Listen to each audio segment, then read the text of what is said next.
Hello, this one will be on the radio on the 2017 Honda Pilot. Not good. XM, that Sirius XM really sucked. It was a very weak signal. The second I pulled into the garage, I lose it with the garage door open. Totally lose it. The regular radio station sucks as well. And you're constantly losing. The stations are fading in and out all the time. And then if you're traveling and you have, just the list of radio stations that are in the area, you can have it on, you can have a strong signal and it like regularly refreshes, and then boom, you don't even have a choice for the radio station that you're pulling in quite strongly, but Honda says it no longer exists.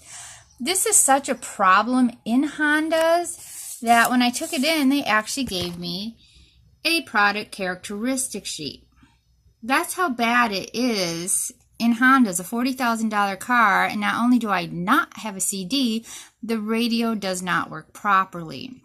So let's see what they say. At least for high frequency, well, it travels in a straight line and loses a signal and can't be broadcast. So, but this is my favorite right here, because they say that the signal can be blocked by buildings, hills, and large trucks. My 2009 CRV was in the exact same location, and the far cheaper, older car never once had an issue with radio. Yet this $40,000 piece of regularly has issues with the most simple things. Now here's a couple kickers. What can be done?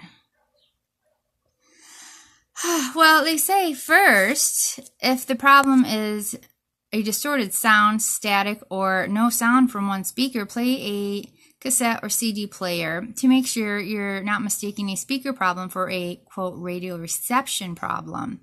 Here's the thing, in this $40,000 vehicle, well, of course there's no cassette. I mean, what's the last model year that had a cassette player in it? I mean, you're looking at 20 years at least, if not 25.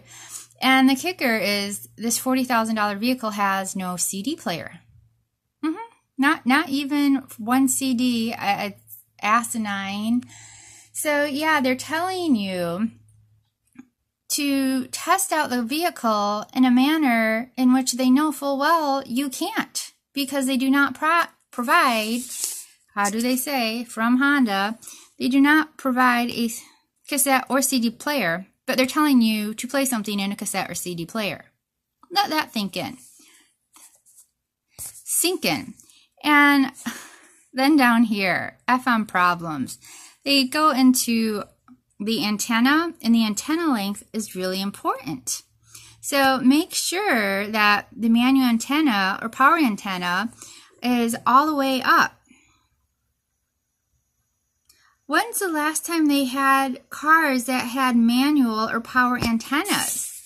My 2009 and my 2014 has the antenna right back here. It's a very little thing. It's stationary. So Honda admits that their radio sucks and then tells you 3 ways to check into it, which they know you can't because they don't provide those ways. Now, when I was talking to corporate, I got this from the dealership. Of course, they like to blame everything on me, but yeah, this isn't me, that's them. Corporate headquarters out in LA had to say, how did she say it? She wanted to know what radio I had in it. And she was very snotty. She's like, well, how can you not know what radio is in it? I'm like, it's whatever you put in. And then she got all, ups in arms and was all, well, we can't help what the government makes us do, and we're not responsible, and the government forces us to do stuff, and how can you not know what type of radio you have? Like, what's your issue? It's like, I have whatever you guys put in there, so you tell me. So they know it's an issue, and yet again, they refuse to do anything about it. Not cool, Honda.